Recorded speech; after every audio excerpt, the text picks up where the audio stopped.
So మన RRB series లో ఇది ఫోర్త్ పేపర్. మీరు ఆల్రెడీ మనం ఇంతకుముందు 2 క్లాసెస్ చేశాం కదా. సో ఈ క్వశ్చన్ సాల్వ్ చేద్దాం. టోటల్ 40 క్వశ్చన్స్ ఉంటాయి. మనం ఎన్ని సాల్వ్ చేయగలం చూద్దాం. మీకు ఇక్కడ 2 సెట్స్ కనిపిస్తున్నాయి కదా. మీకు కనిపిస్తున్న ఈ 2 సెట్స్ లో ఫర్ ఎగ్జాంపుల్ కాలమ్ 1 లో ఏబిసి ఉంది, కాలమ్ 2 లో డిఈఎఫ్ ఉంది. ఇప్పుడు కమెన్స్మెంట్ అంటే ఏంటి? ఏదైనా స్టార్ట్ అవ్వడం. మైగ్రేషన్ అంటే ఒక ప్లేస్ నుంచి ఇంకో ప్లేస్ కి మారడం. అలాగా ఈ వీటికి ఉన్న అర్థాల్లో మనకి ఇన్స్ట్రక్షన్ ఏంటో ఫస్ట్ ఒకసారి చూసుకోండి. In each of the questions given below a few words are given in 2 columns. 2 columns ఇచ్చారంట. Choose the best possible combination of synonyms. Synonyms కావాలి మనకి as your answers from the given options. If ఒకవేళ ఏవి synonyms లేకపోతే మన answer choice none of తీసుకుని పెట్టుకోవాలంట. ఇప్పుడు commencement ఉంది, ఏ అంటే మొదలవడం ఏదైనా. ఇప్పుడు కాలం బికి వెళ్దాం, రెండో కాలంకి వెళ్దాం. రెండో కాలంలో ఏముంది? ఇనిషియేషన్, డిఫరెన్షియల్, రీలొకేషన్ ఉంది. ఓకేనా? ఏమైనా మ్యాచ్ అవుతున్నాయో ఒకసారి ఆలోచించండి.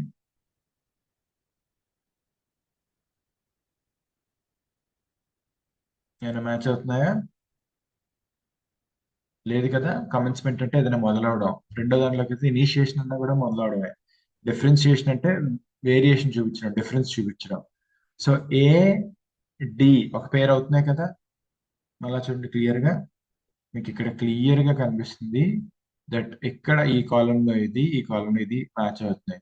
మనకి ఏ డి ఉన్న ఆప్షన్స్ ఏమున్నాయి? ఇందులో లేవు, ఇందులో లేవు, ఇందులో లేవు, ఇందులో ఉంది. సో ఆన్సర్ ఇదే. సిఎఫ్ ఇప్పుడు క్రాస్ చెక్ చేసుకుందామా? సిఎఫ్ క్రాస్ చెక్ చేసుకుందామా?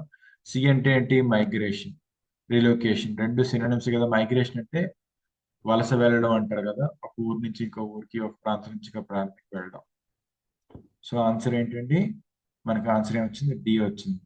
ఇప్పుడు ఇందులో మనకి రాని వర్డ్స్ ఏమి ఉన్నాయో ఒక్కసారి ఆలోచించుకోండి. ఒకవేళ అలా ఏమైనా ఉంటే నోట్స్ రాసుకోండి. ఇప్పుడు మీరు ఇక్కడ రెజిమ్ అని ఉంది కదా, దాని మీనింగ్ ఏంటి? గవర్నమెంట్ కానీ, లేదా ఒక అథారిటేటివ్ గా ఉండే గవర్నమెంట్ ఉంటుంది కదా, దాన్ని రెజిమ్ అంటాం అనమాట. లేదా ఒక ఆర్డర్ వేసి నువ్వు చెయ్యి అనే సిస్టమ్ ఉంటుంది కదా, ఆ సిస్టమ్ ని కూడా రెజిమ్ అంటాం అనమాట. Okay, regime, regiment. బేసిక్గా రెజిమ్ అనేది అంతా కూడా స్ట్రిక్ట్ అలా వస్తుంది, టఫ్ స్ట్రిక్ట్ అలా వస్తుంది అనమాట. దాంతో మొదలయ్యే పదాలన్నీ కూడా. నెక్స్ట్ దానికి వెళ్దామా?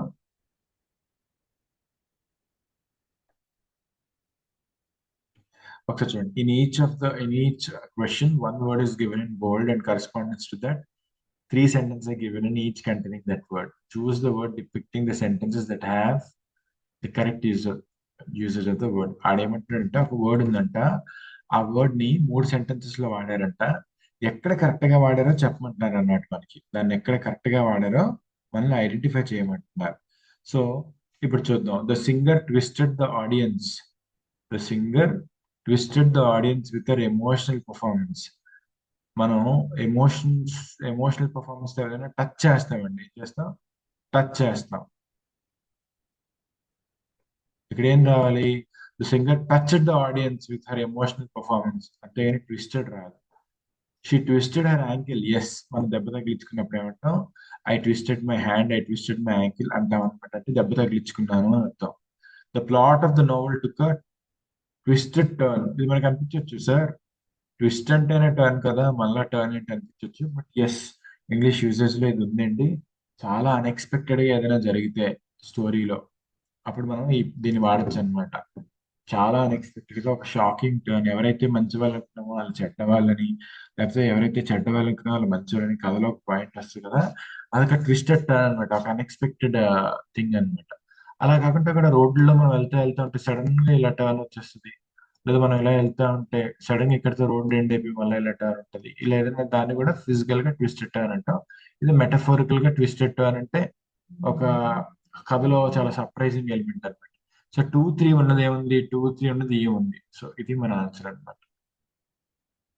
సార్ ఇది మరి నాకు ఎలా తెలుస్తుంది సార్ అంటే, కంటిన్యూస్ ప్రాక్టీస్ చేయడం, కంటిన్యూస్ గా లాంగ్వేజ్ పట్ల మనకి ఎక్స్పోజర్ ఉండడం. మీకు నచ్చినా నచ్చకపోయినా ప్రతిరోజు ఒక గంట పక్కన పెట్టి లాంగ్వేజ్ ని ఇంప్రూవ్ చేసుకుంటా ఉండాలి. మనం టైం పడుతుంది, బట్ ఖచ్చితంగా ఇంప్రూవ్ అవుతారు.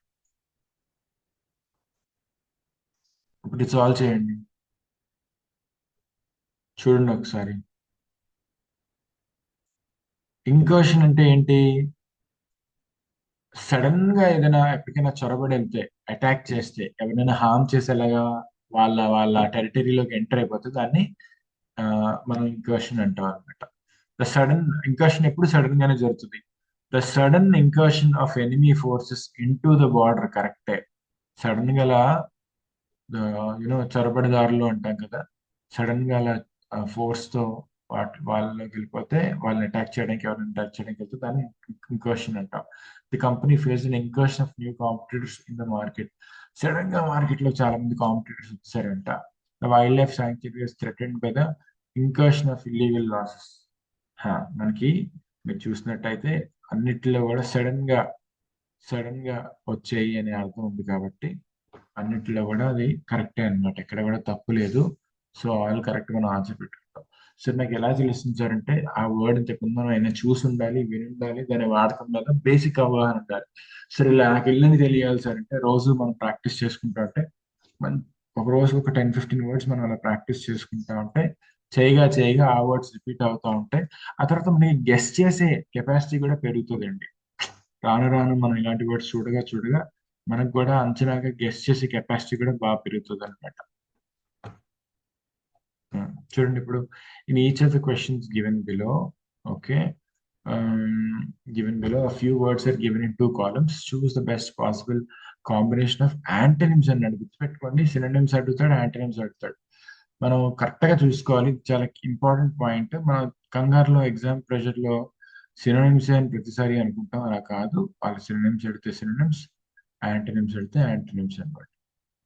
as you as your answer as your answer from the given options, if there are no possible combination of antonyms, ఒకవేళ అలాంటి యాంటనిమ్స్ కాంబినేషన్ లేకపోతే నన్ను ఆఫ్ తీసి పెట్టమని చెప్తున్నాడు అనమాట. ఓకే, చూద్దామా. ఇప్పుడు చూడండి ఇందులో ఏముందో. ఎక్స్ప్లిసిట్, ఎక్స్ అంటే ఓపెన్, ప్లై అంటే ఫోల్డ్, విడమర్చి చెప్పడాన్ని ఏమంటాం? ఎక్స్ప్లిసిట్ అంటాం. అబ్రోగేట్ అంటే దేనైనా క్యాన్సిల్ చేయడం అఫీషియల్ గా. అబ్రోగేట్ అంటే ఏంటంటే దేన్నైనా అఫీషియల్ గా క్యాన్సిల్ చేయడం అనమాట. ఓకేనా, అఫీషియల్ గా. అవెన్యూ అంటే ఏంటి? అవెన్యూ అంటే యూనో మనకి బేసిక్ గా ఒక అప్రోచ్ అనమాట.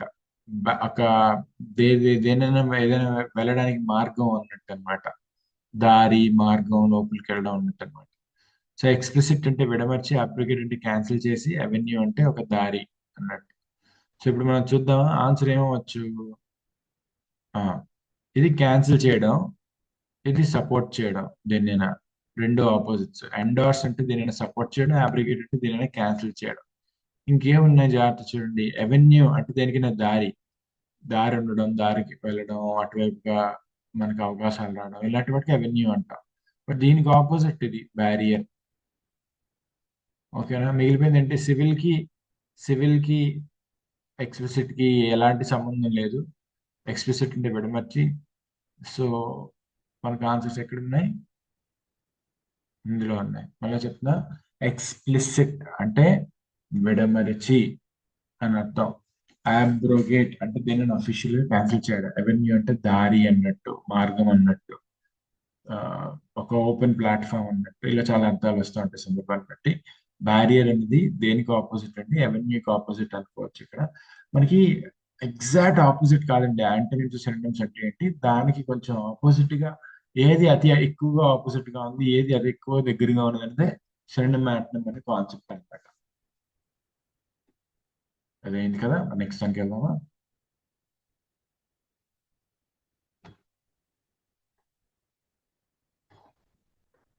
హా, చూడండి, ఎలిజెడ్లీ అంటే ఎలాంటి ప్రూఫ్స్ లేకుండా ఎవరి మీద నింద వేయడాన్ని ఏమంటాం? ఎలిజెడ్లీ అంటాం అనమాట. సూపర్ అంటే ఏంటి? పైన అని అర్థం. ఉదాహరణకి super man, okay, supreme, superintendent of police, super natural అంటే సూపర్ అని వస్తే ఎప్పుడు కూడా అబౌవ్ అని అర్థం అనమాట. సూపర్ సీడ్ అంటే ఏంటి? ఇంతకుముందు పేజర్లు ఉండేవి, ఇప్పుడు పేజర్లు కాస్త ఏం సూపర్ సీడ్ చేసాయి? ల్యాండ్ లైన్ సూపర్ చేసాయి. ల్యాండ్ లైన్ ఏం సూపర్ సీడ్ చేస్తుంది? మొబైల్ ఫోన్స్ సూపర్సీడ్ చేసింది, స్మార్ట్ ఫోన్ సూపర్సీడ్ చేసింది. అంటే ఒక దాన్ని డామినేట్ చేసి ఇంకోటి పైకి రావడమే సూపర్సీడ్ అనమాట. ఓకే, ఎస్పియనాజ్ అంటే నిఘా వేయడం, ఎవరి మీద నిఘా వేయడం, దాన్ని ఎస్పియనాజ్ అంటాం అనమాట. స్పైయింగ్, ఎస్పియన్, మనకి ఏం కావాలి? మనకి సినోనిమ్స్ అనుకోండి, ఈ రెండు సినోనిమ్స్ అవుతాయి. ఓకేనా? కానీ మనకి ఏం కావాలి? ఆపోజిట్స్ కావాలి. ఈ రెండు సినోనిమ్స్, కానీ మనకు ఆపోజిట్స్ కావాలి. ఉదాహరణకి మీరు ఇక్కడ జాగ్రత్త చూస్తే, అలిజిడ్లీ అంటే ఏంటి? అలిజ్ అంటే ఏంటి? అలిజ్ అంటే ఏదైనా ప్రూఫ్ లేకుండా ఎవరి మీద నింద వేయడం కదా. ఖచ్చితంగా అని కాకుండా అలా వస్తుంది అనమాట అర్థం. ఇప్పుడు దీని ఆపోజిట్ చూడండి. ఓకే, ఇప్పుడు అలాగే సూపర్ సీడ్ ఉందా? సూపర్ సీడ్ అంటే దేన్నైనా డామినేట్ చేసుకొని వెళ్ళిపోవడం, కానీ డామినేట్ చేసుకోకుండా వెళ్ళిపోకుండా అక్కడే ఉంటే అది మెయింటైన్ అయితే. రిప్లేస్ అయిపోతే సూపర్ సీడ్, అదే మెయింటైన్ అయితే అప్ హోల్డ్. ఓకేనా? ఇప్పుడు నెక్స్ట్ క్వశ్చన్ సాల్వ్ చేస్తారా? మళ్ళీ చెప్తానండి. ఎలిజిడ్లీ అంటే ప్రూఫ్ లేకుండా, డెఫినెట్లీ అంటే ఖచ్చితంగా. సో రెండు ఆపోజిట్ ఫ్లేవర్ లో ఉన్నాయి. సో అవి రెండు మనకు ఆన్సర్ అవుతాయి అనమాట. అలాగే ముందుకెళ్తే ఒకదాన్ని ఒకటి సూపర్ కంటిన్యూగా ఓవర్టేక్ చేసుకుంటా వెళ్ళిపోతే ఆపుకుంటా, అది సూపర్ సీడ్ అనమాట. అప్ హోల్డ్ అంటే మెయింటైన్ అవ్వడం. ఈ రెండింటికి ఆపోజిట్ ఐడియాస్ ఉన్నాయి కాబట్టి ఆ రెండు మన ఆన్సర్ అనమాట. సో బి మన ఆన్సర్. ఓకే,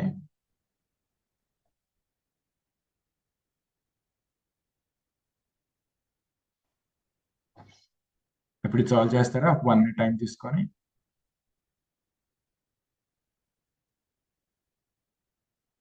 ఒకసారి ఆలోచించండి దీని ఆన్సర్.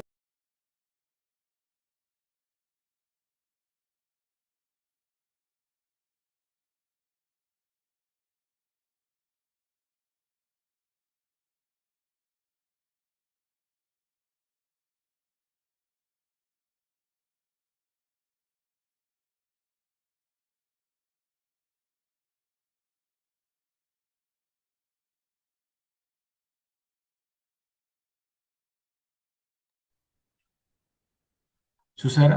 మనకి పారాజంబుల్స్ లో మనకి ఎప్పుడు తెలుసు కదా, మనం ఎప్పుడు ఏది ఫస్ట్, మనం ఇంట్రడక్టరీ ఎలిమెంట్ ని ఫస్ట్ ఎత్తుక్కోవాలి. అంటే ఎక్కడ మనం కథను ఆరంభిస్తున్నామో చాలా జాగ్రత్తగా చూసుకోవాలి అనమాట. ఫస్ట్ ఎప్పుడైనా ఇట్తో మొదలైతే అది ఫస్ట్ సెంటెన్స్ అవ్వచ్చా? సాధారణంగా అవ్వదు. It reflects a collective sense of identity shaped by rapidly advancing technology, changing values and growing awareness of social issues. అంటే మనకి ఆ, రకరకాల ఆస్పెక్ట్స్ కోసం డిస్కస్ చేస్తున్నాడు అండ్ ఇట్తో మొదలెడతాడు. సో ఇది మన ఫస్ట్ సెంటెన్స్ అయితే కాదు. The zeitgeist or spirit of the times encapsulates. Okay, ఇక్కడ జెటిసిస్ట్ అంటే ఏంటో చెప్పి, దాన్ని ఇంకా సింపుల్ టర్మ్స్ లో కూడా చెప్పి, స్పిరిట్ ఆఫ్ ద టైమ్స్ అంటే ఒక పర్టికులర్ టైం పీరియడ్ లో ఒక పర్టికులర్ గ్రూప్ ఆఫ్ పీపుల్, ఒక పర్టికులర్ కమ్యూనిటీలో ఏ ట్రెండ్ లో ఆలోచిస్తారు, వాళ్ళ ఆలోచన విధానాలు ఎలా ఉంటాయి, అదనమాట. ఇక్కడ zeitgeist spirit of times encapsulates అంటే సింపుల్ గా ఎక్స్ప్లెయిన్ చేస్తుంది అని అర్థం.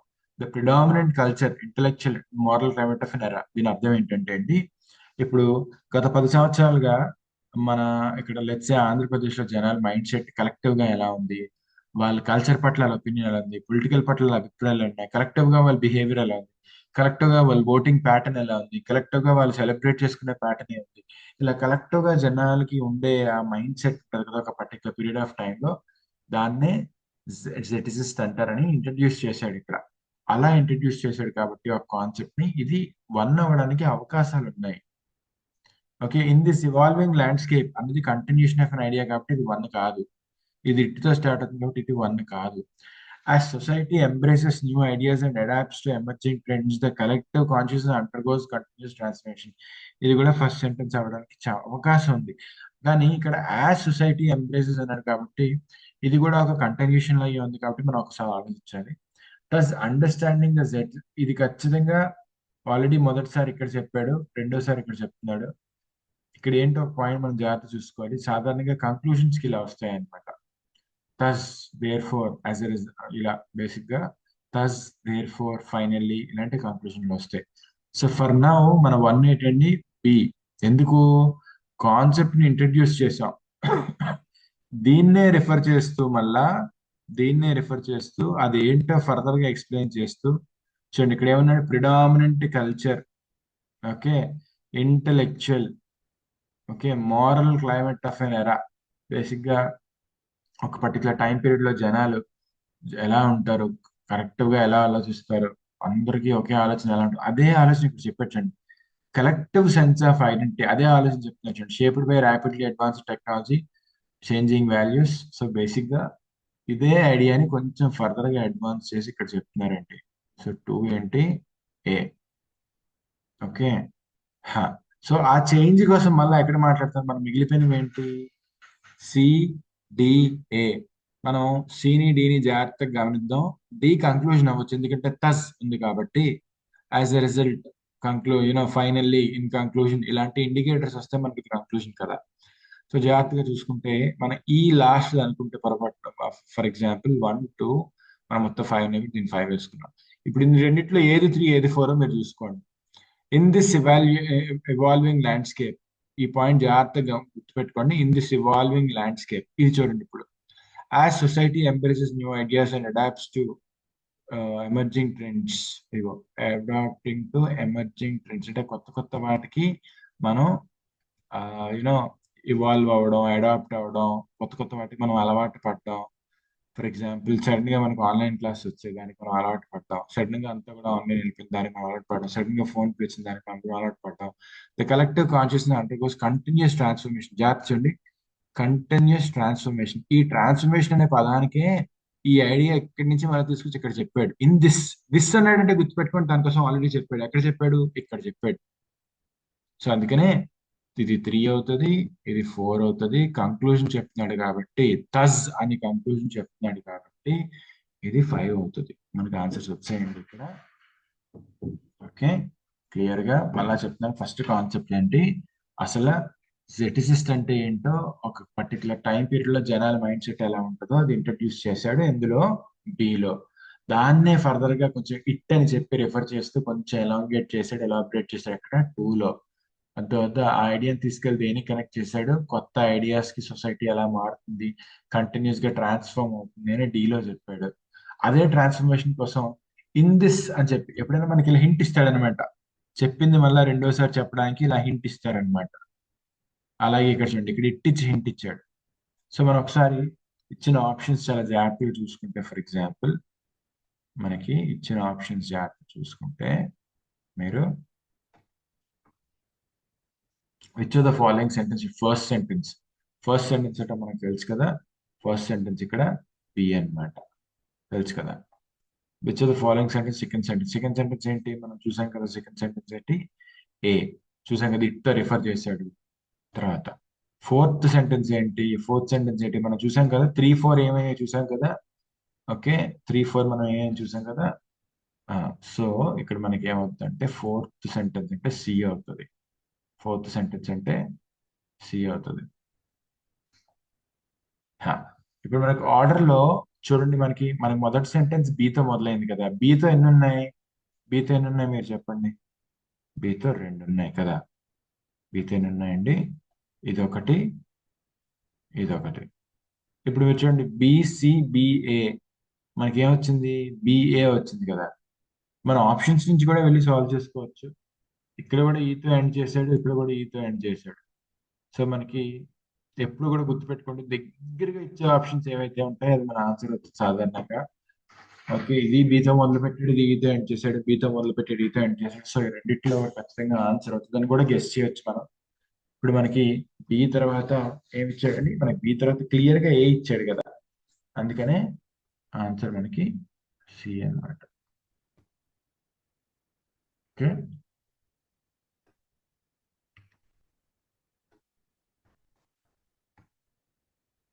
మరి దీని ఆన్సర్ ఏంటి, గ్రామర్కి వస్తే మీకు తెలుసు కదా, కోరిలేటివ్ కన్జంక్షన్స్ ఏమంటామండి, కోరిలేటివ్ కన్జంక్షన్స్ అన్నమాట. రైట్, మనకి ఇక్కడ ఏంటి, కంజంక్షన్లు ఎప్పుడు కూడా మనకి బోత్ అని వస్తే, గుర్తుపెట్టుకోండి, బోత్ అని వస్తే మనకి ఇక్కడ ఏం రావాలి, ఎండ్ రావాలి. ఏమని రావాలి, బోత్ వస్తే ఎండ్ రావాలి అనమాట. బోత్ వస్తే ఎండ్ రావాలి కాబట్టి మన తప్పు ఏలో ఉంది.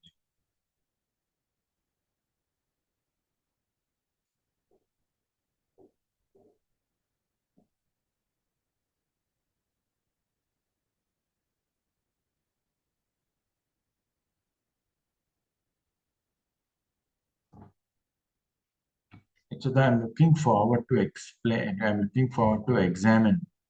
I'm looking forward to examine the results of the research study in detail next week to explore potential improvements and applications. మన విషయాన్ని చాలా జాగ్రత్తగా గుర్తుపెట్టుకోవాలి.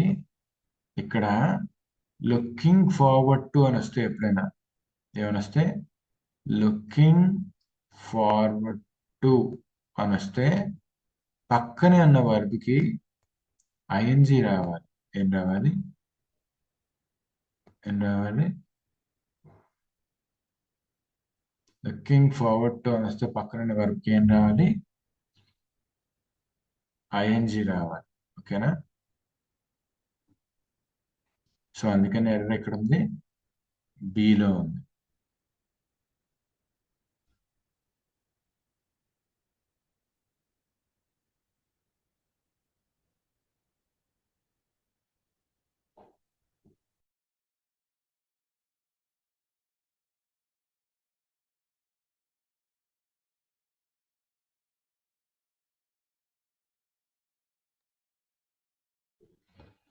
The professor provided new insights into the complex theories related to the data had been.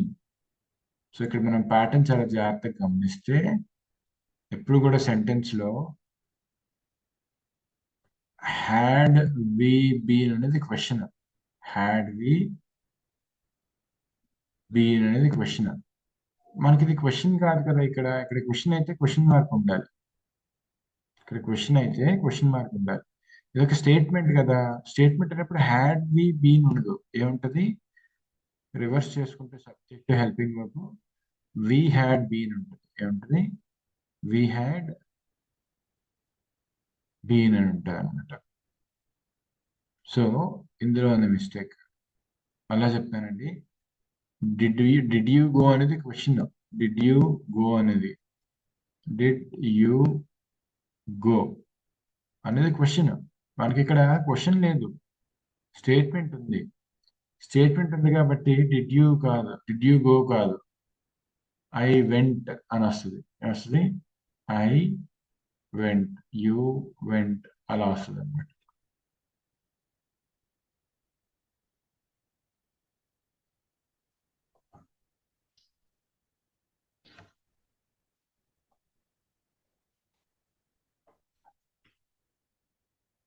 Okay. The library had a vast collection of ancient manuscripts, but many of it ఎందుకు వస్తుందండి? నేను మీకు చెప్పాను గుర్తుందా? Subject verb agreement, noun pronoun agreement. Okay, ఇలా మన common errors ఉంటాయి కదా. ఇక్కడ జాగ్రత్త చూస్తే library had vast collection of ancient manuscripts ఉంది కదా. మనకి మ్యానుస్క్రిప్ట్స్ అనేది ప్లూరల్ కదా అవుతుంది. బట్ మెనీ ఆఫ్ ఇట్ ఎందుకు అవుతుంది? మెనీ ఆఫ్ దెమ్ అవ్వాలి కదా. మెనీ అంటే ప్లూరల్ కదా. ప్లూరల్ కి సింగులర్ ఇట్ సింగులర్ కి వాడతాం కదా. ప్లూరల్ కి దే వాడతాం కదా. రేఫర్ మన ఆన్సర్ బిలో మిస్టేక్ ఉంది.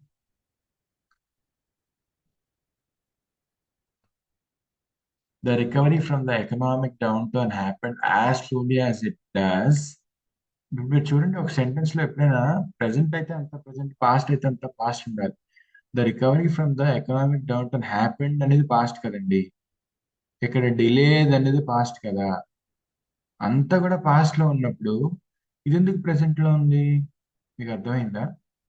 అంతా పాస్ట్ అంటే అంతా పాస్ట్ లో కదా ఉండాలి. ఎందుకు పాస్ట్ ప్రెసెంట్ మిక్స్ అవుతున్నాయి? సో ఆన్సర్ ఇక్కడ ఏంటండి? అది డస్ కాదు, డిడ్ అవ్వాలి. అంటే ఎందుకు అంత స్లోగా అయ్యిందంటే అని చెప్తున్నాడు. So it has to be ఏమవుతుంది? ఏ బి సిలో మన ఎర్రర్ ఉంది. ఓకే, సెంటెన్స్ లో పాస్ట్ ఉంటే అంతా పాస్టే ఉండాలి.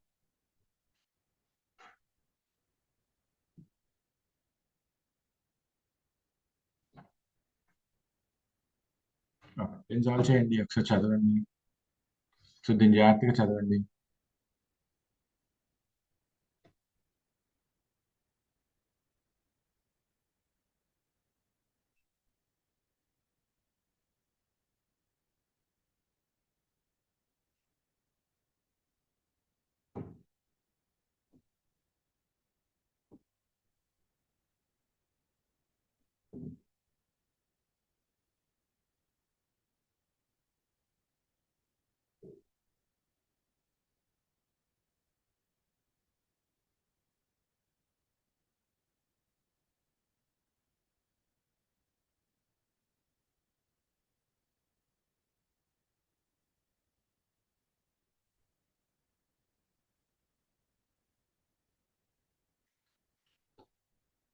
ఓకేనా, చేద్దామా?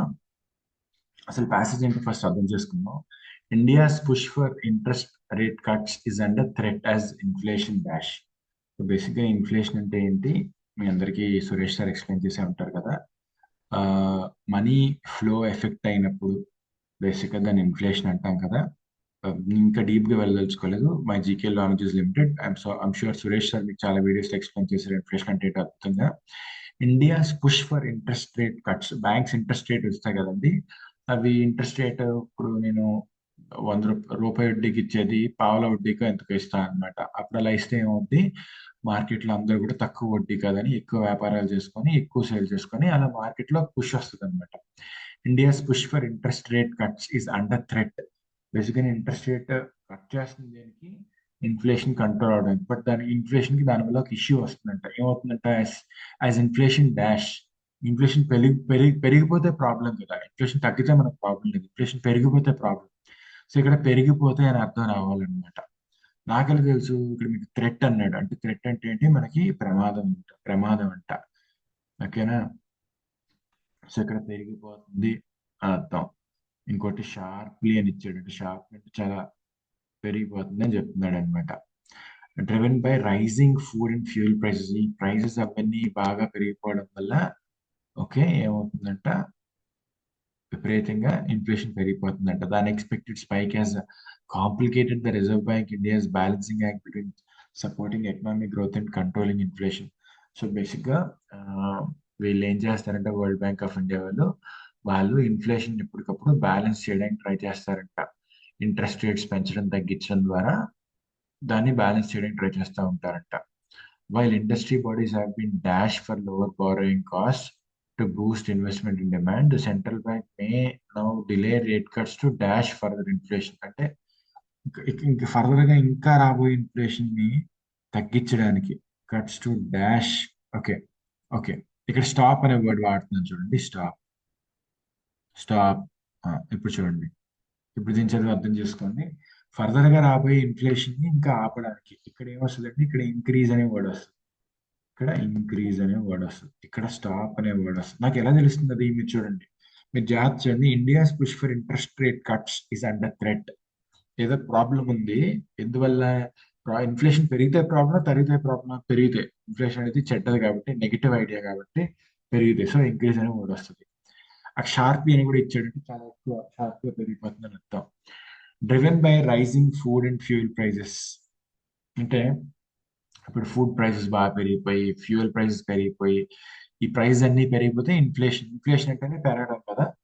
ద అన్ఎక్స్పెక్టెడ్ స్పైక్ హ్యాస్, ఈ పెరిగిపోవడం, ఈ సడన్ గా ఏదైతే పెరిగిపోయిందో ప్రైజ్లు అవి అన్ని కూడా, unexpected spike has complicated the reserve bank of India's balancing act between supporting economic growth and control. Economic growth చూసుకోవాలి వాళ్ళు, ఎకనామిక్ గ్రోత్ చూసుకోవాలి, మళ్ళీ ఇన్ఫ్లేషన్ కూడా కంట్రోల్ చేయాలి జాగ్రత్తగా. Okay, while industry bodies have been dash for lower borrowing cost. Okay, ఇక్కడ ఏముంది, industry bodies, while industry bodies వాళ్ళు ఏమంటారు, ఇండస్ట్రీ బాడీస్ అందరూ కూడా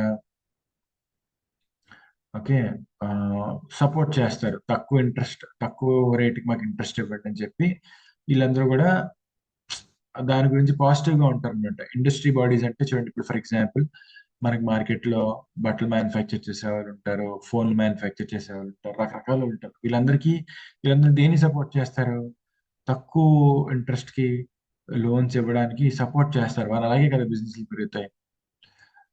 cost Boost investment and demand. The current bank may now delay rate cuts to stop further. ఇప్పుడు present ఏంటంటే, further గా ఇంకా ఇంకా తక్కువ ఇంట్రెస్ట్ రేట్లు అయితే కట్ చేయాలంటే, ఎందుకంటే ప్రెసెంట్ ఇన్ఫ్లేషన్ ఎక్కువైపోతుంది కాబట్టి దాన్ని కంట్రోల్ చేయడానికి.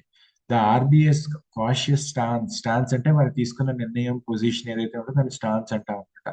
వాళ్ళు చాలా జాగ్రత్తగా, కాషియస్ అంటే జాగ్రత్తగా. The RBS cautious stance reflects concerns that easing monetary policy in the current environment could undermine price stability.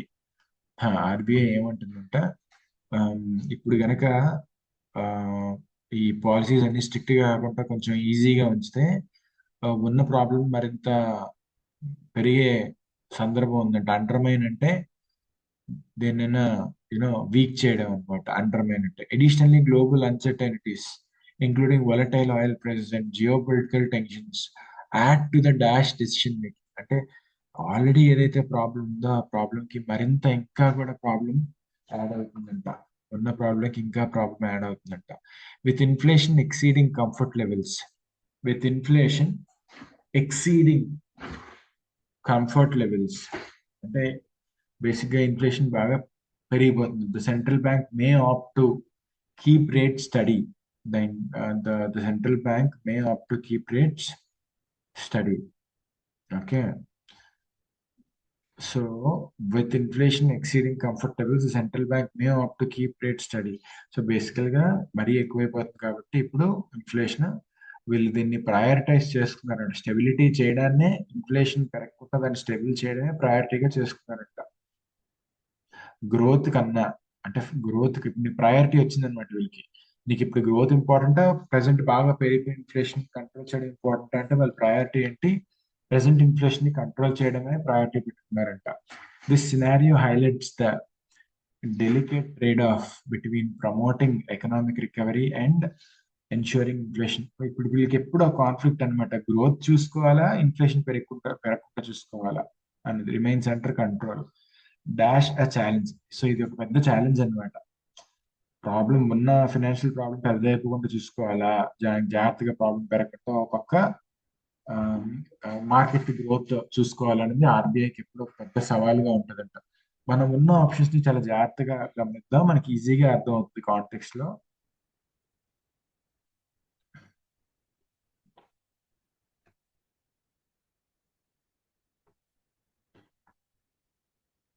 First చూడండి, క్రైసిస్ అంటే కష్టాలు, బయాసిస్ అంటే ఆ, ఒకరి వైపు కాకుండా ఇంకోరి వైపు పక్షపాతంగా ఉండవు, రెక్టిఫైస్ అంటే దేనిని రెక్టిఫై చేయడం, ట్రేసెస్ సర్జెస్, సర్జెస్ అంటే ఇంక్రీజ్ అవ్వడం, ట్రేసెస్ అంటే ఏదైనా ఆనవాళ్ళు అంచనాలు ఉండిపోవడం. ఇప్పుడు చూడండి, ఇక్కడ ఏమంటున్నాడు, షార్ప్ గా ఇన్ఫ్లేషన్ పెరిగిపోతుంది అంటున్నాడు.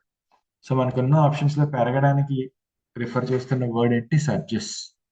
సర్జెస్ కాబట్టి సర్జ్ అంటే ఇంక్రీజ్ కాబట్టి ఇన్ఫ్లేషన్ ఇంక్రీజ్ అయిపోతుంది అంటాడు. కాబట్టి ఆన్సర్ ఏంటండి? సర్జెస్ అవుతుంది.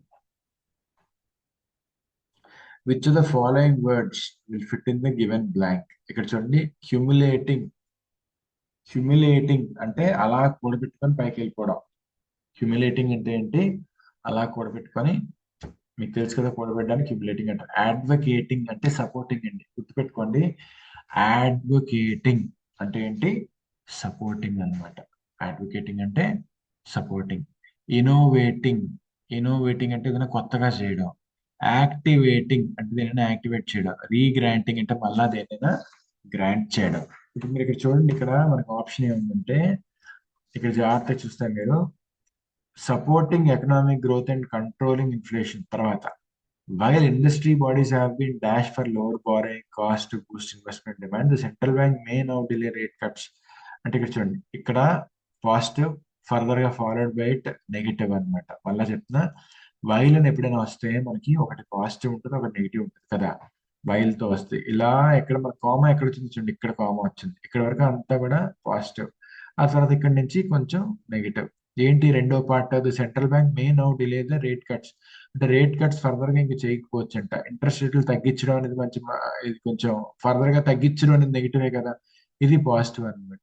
ఇక్కడ ఏంటి, ఇండస్ట్రియలిస్టులు, ఇండస్ట్రీ బాడీస్ వీళ్ళందరూ కూడా తక్కువగా మనీ సపోర్ట్ చేస్తూ ఉంటాయి అనమాట ఆ ఐడియాని. సో అందుకని మన ఆన్సర్ సపోర్టింగ్ అంటే అడ్వకేటింగ్, కాబట్టి ఆన్సర్ అడ్వకేటింగ్ వస్తుంది అనమాట. తర్వాత చూస్తారా, ఏ డి సికి వెళ్తే చూడండి, మనం ఏమంటున్నాం, ఇంకా ఫర్దర్ గా ఇన్ఫ్లేషన్ అయిపోకుండా దాన్ని కంట్రోల్ చేయాలి అంటున్నాం. ఫర్దర్ గా ఇన్ఫ్లేషన్ అయిపోకుండా దాన్ని కంట్రోల్ చేయాలి అంటున్నాం. సో ఆన్సర్ ఏమవుతుంది?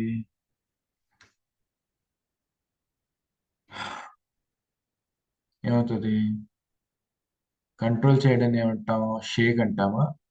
జాగ్రత్త చూడండి ఆప్షన్స్ ఇక్కడ. షేక్ ఫర్దర్ ఇన్ఫ్లేషన్ అంటామా, లేకపోతే ఫర్దర్ ప్రయర్ అంటే ముందుగానే అని, అడ్వాన్స్ ఇన్ఫ్లేషన్ ముందుగానే పెంచేయమంటామా, ప్రివెంట్ అంటే ఏదైనా ఆపడం, లీనియంట్ అంటే ఏదైనా ఫ్రీగా, రిలాక్స్డ్ గా, లూజ్ గా, స్ట్రిక్ట్ గా ఉండకుండా ఉండడం. సో ప్రివెంట్ చేయాలి ఏంటి, ఫర్దర్ గా ఇంకా ఇన్ఫ్లేషన్ పెరగకుండా ఏం చేయాలి, ప్రివెంట్ చేయాలన్నమాట. ఓకే.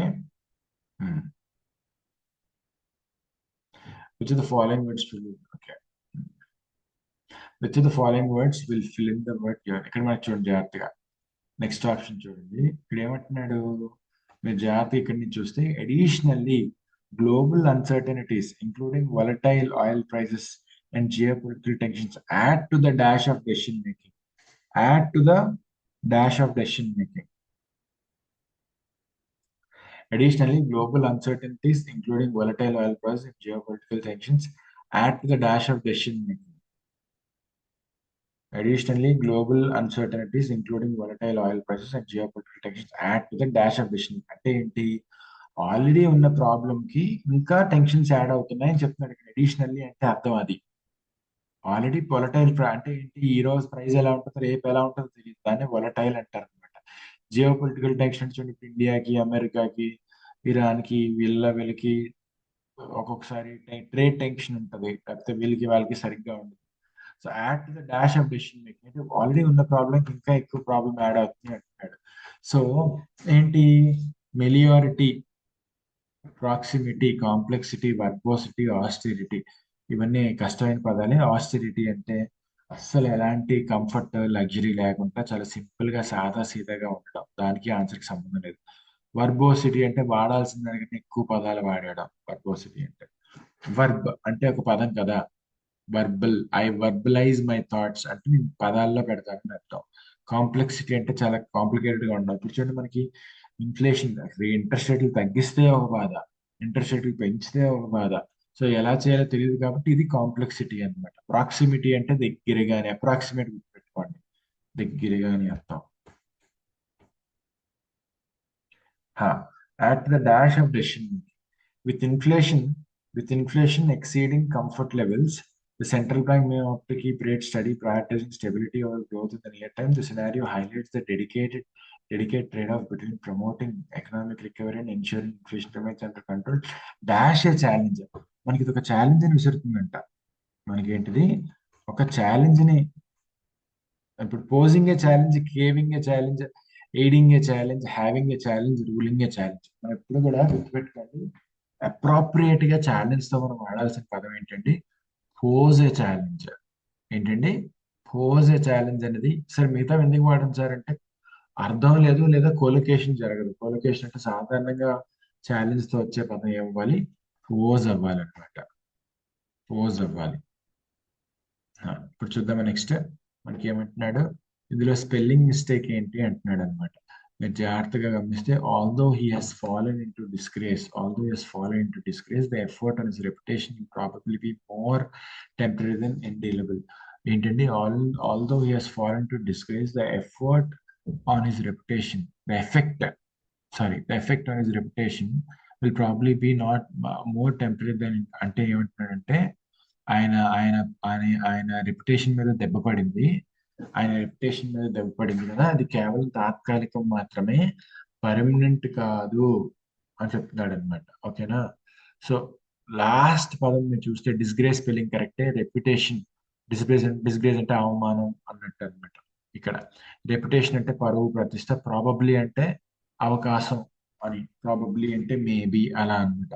ఇండీలబుల్ అంటే ఎప్పటికీ ఉండిపోద్ది అని అర్థం, ఇండీలబుల్ అంటే. బట్ అందులో స్పెల్లింగ్ మిస్టేక్ ఉందండి. ఇండీలబుల్ లో ఏబిఎల్ఈ కాదు, అది ఇండీలబుల్ లో ఏ ఉండదు అనమాట స్పెల్లింగ్ లో మనకి. ఓకేనా, ఇక్కడ ఏ ఉండదు, అప్పుడు సరిపోద్ది స్పెల్లింగ్.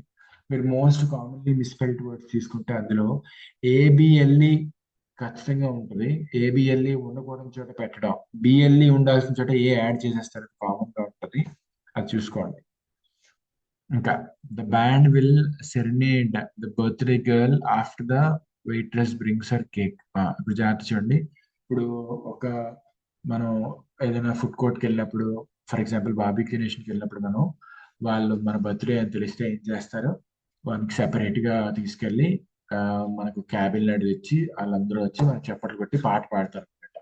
అలా ఏదైనా ఒక మ్యూజిక్ బ్యాండ్ లో ఎవరి గురించి అయినా పాడి ఏదైనా వాళ్ళ గురించి గొప్పగా చెప్పి వాళ్ళ గురించి చెప్తే అది సెరెనేడ్ అనమాట. సెరెనేడ్ స్పెల్లింగ్ కాకపోతే ఇది కాదు. చాలా రేర్ వర్డ్ అండి. మీకు ఆల్మోస్ట్ కన్సిడర్ ఇలాంటివి మనకి ఎగ్జామ్ లో రావు. బట్ సెరెనేడ్ స్పెల్లింగ్ ఏంటి? SERA కాదండి, SERE అవుతుంది. పండగ గుర్తుపెట్టుకోవాలంటే సెరెనేడ్ లో అసలు అన్ని ఈలే ఉంటాయి, ఏలు ఉంటావు. According to the treasure map. Okay, spelling సరిపోయింది. ఆ, తర్వాత the cave is located the end of sinuous path. Sinuous అంటే స్ట్రైట్ పాత్ కాదు, ఫుల్ సర్కిల్స్ ఉంటాయని అర్థం. సిన్యస్ స్పెల్లింగ్ SINOUOUS కాదండి. సిన్యస్ లో రెండు ఓలు ఉండవు, ఒక్కటే ఓ ఉంటుంది. ఇక్కడ ఓ ఉండదు. మీకు చాలా కష్టం అని నాకు తెలుసు, బట్ ఇలా చూడగా చూడగా మనకి అలవాటు అవుతుంది. సిన్యూస్ లో ఇవే పదాలు మ్యాక్సిమం రిపీట్ అవుతూ ఉంటాయి కాబట్టి సిన్యూస్ లో ఓ ఉండదు. SINUOUS. దాని అర్థం ఏంటో చెప్తాను చూడండి. According to the treasure map, the cave is located the end of sinuous path that winds up the mountain. అంటే మౌంటైన్ పైకి తిరుక్కొని మనం పైకి వెళ్తామంట. అక్కడ ఉందంట ట్రెజర్ మ్యాప్. ట్రెజర్ అక్కడ ఉందంట, ట్రెజర్ మ్యాప్ ప్రకారంగా చూసుకుంటే.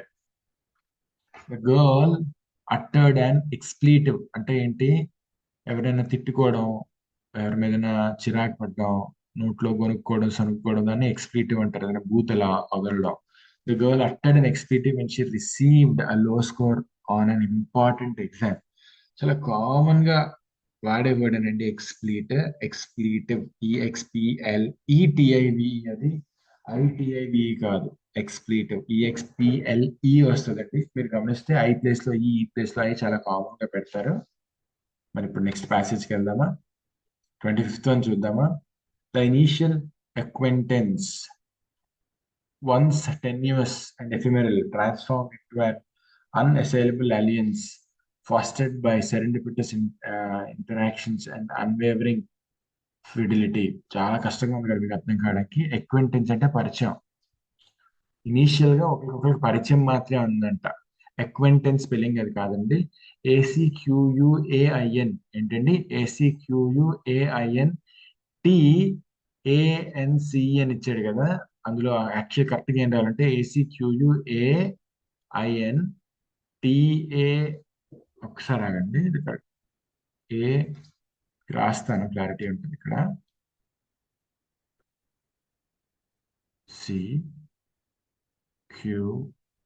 ACQ, ఇక్కడ సి మిస్సింగ్ అండి. ACQUAINTN సరిపోయింది. ఇక్కడ సి వస్తే సరిపోతుంది అనమాట. దీని అర్థం ఏంటంటే టెన్యూస్ అంటే వీక్, ఎఫిమెరల్ అంటే టెంపరీ. ఏమంటున్నాడు? Hour initial acquaintance. ఇనీషియల్ గా మనకి కేవలం ఒకరంటే ఒక పరిచయం మాత్రమే. అది చాలా వీక్ గా ఎఫిమెరల్ గా ఉందంట. Transform into unassailable alliance. ఇప్పుడు ఏంటి? అన్అసైలబుల్ అంటే ఫర్దర్ గా ముందుకెళ్ళడానికి వీలు లేదు. అలియన్స్ ఫాస్టెడ్ బై, ఒకప్పుడు జస్ట్ ఫ్రెండ్స్ లా ఉండేవారంట. Our initial acquaintance once 10 years in definitely transformed into an unassailable alliance fostered by serendipitous interactions and unwavering fidelity. Unassailable. Okay fine, ఇప్పుడు అర్థమైందండి. కేవలం ఏంటంటే కేవలం ఇంతకుముందు పరిచయం వరకే ఉండేదంట. ఓకేనా? చాలా వీక్ గా ఉండేదంట. తర్వాత ఇప్పుడు ఏమైపోయిందంట? అన్అసైలబుల్ అంటే అటాక్ చేయడానికి వీలు లేకుండా, చాలా లాయల్టీతో కూడుకున్న, ఫిడిలిటీ అంటే లాయల్టీ అండి. చాలా స్ట్రాంగ్, అన్వేవరింగ్ అంటే స్ట్రాంగ్ అండి, కదలకుండా స్ట్రిక్ట్ గా ఇప్పుడు చాలా దృఢమైన బంధంగా మారిపోయిందంట. ఓకే. వీళ్ళకి జరిగిన చాలా ఇంటరాక్షన్స్ వల్ల వాళ్ళు చాలా స్ట్రాంగ్ అయిపోయిందంట వాళ్ళ బంధం.